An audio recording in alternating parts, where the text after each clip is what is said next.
Okay, Amy, what were those three kinds of inventory that we talked about? Okay, hold on. So we got raw materials. This is just a little schedule that I use to kind of help me remember stuff. And what's the next one? Okay, work in process. That's the next one. And what's the last one? Finished goods. Okay. Oops. Probably no O and finished. All right. And there's three little schedules. This is the first of many, many schedules that we'll be looking at. So we're going to take a look at three schedules to figure out three separate things. The first one is our raw materials used. Okay. And to get that, here's a little schedule that we can use. Sometimes the problem gives us this, and sometimes the problem doesn't. So if it doesn't say raw materials used, we have to figure it out. Okay. So the first one would be, let's see, we would start out with beginning balance in raw materials, okay? And to that, we would add our purchases of raw materials, okay? And that would give us our materials available, okay? And if we subtracted our ending balance of raw materials or direct materials, what we'd end up with is our raw materials used, okay? So how would that work? Well, let's see. Let's take a look. I'm going to flip over to, how am I going to do this? It's going to be tricky. I'm going to flip over to the problem for a second, okay? If I can find the problem for a second. And I pulled up exercise 14.8. So if you can pick up 14.8, if you have that, that would be good. And let's see, do we have raw materials used in this particular problem? Anybody see it? Well, I check it here.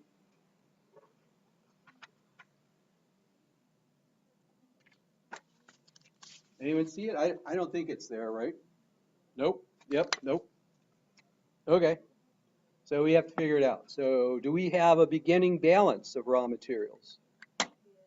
Oh, where's my cursor? There it is. And what's our beginning balance?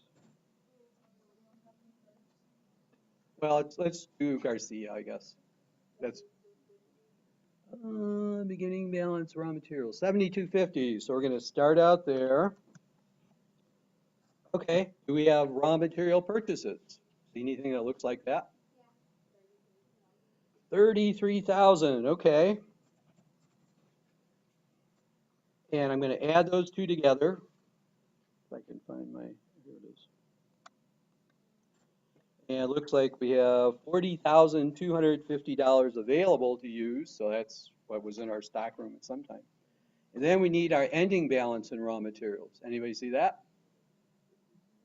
5,300. So I'm going to subtract the 5,300. And let's see what we get.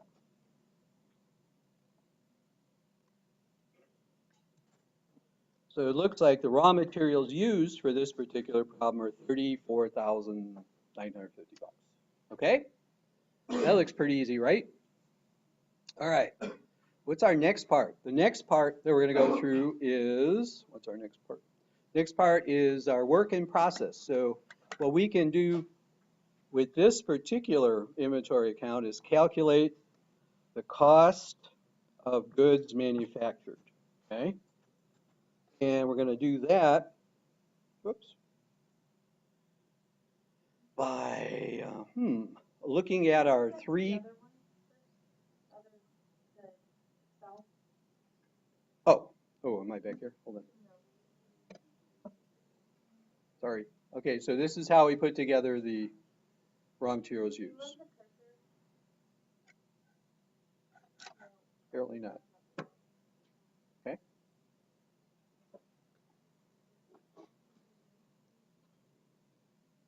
Okay, so let me give you the three parts. So to figure out our cost of goods manufactured, we need the three parts from Charlotte. So what are those three parts again, Charlotte? Do you have that? Okay, so raw material, it's the used number we want. So we're going to use the number we figured out, 34,000. What's the next part? Okay, direct labor, and what's the next part? Okay, I'm just going to call it overhead here, okay? So, yeah, direct labor, so it's three parts. Raw material used, direct labor used, factory overhead used, okay? Oops. All right, so we're going to have to figure those out for this problem. Let's see if I can go here. So what do we have for, let's stay in the same problem, Garcia in 14.8. So what is our, let's start with the raw material used. How much was that? Well, that was our 34,950. Okay. Oops, what's on the board? That's on the board. We're good. Okay, do we see anything that says direct labor used? Direct labor? How much? 19,000. Okay. All right. Overhead, we're going to have, this particular problem gives us a lot of different things. So the easy way to do this for overhead when you get a list is ask yourself, does this happen in the factory? If it happens in the factory and it's not a beginning or ending balance, it's not direct material or direct labor, it's overhead. If it happens in the office, it's not overhead, okay? So that's, we're going to treat that as operating expense, all right? So who can give me some stuff that's real quick, looks like it might be factory overhead? Factory utilities would be one. What's next?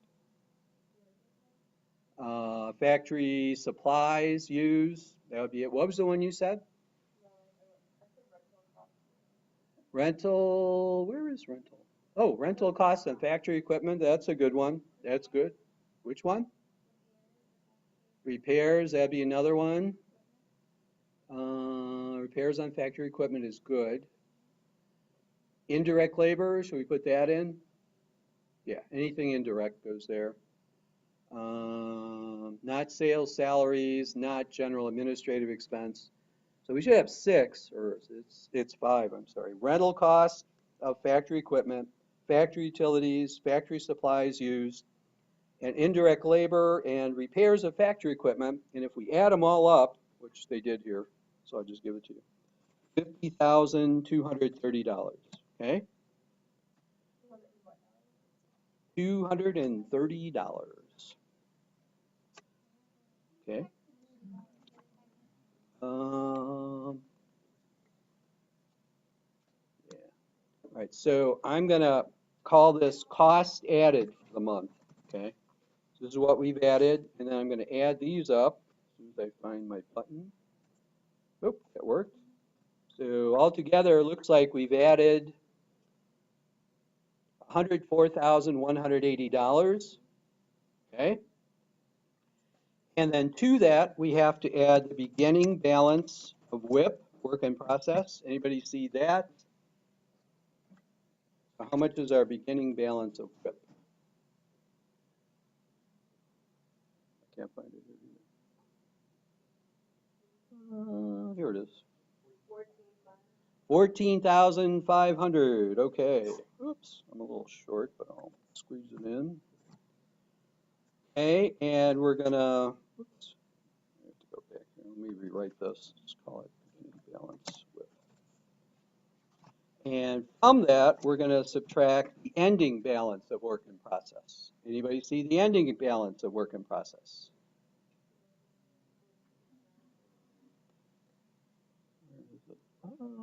22 even. Oops.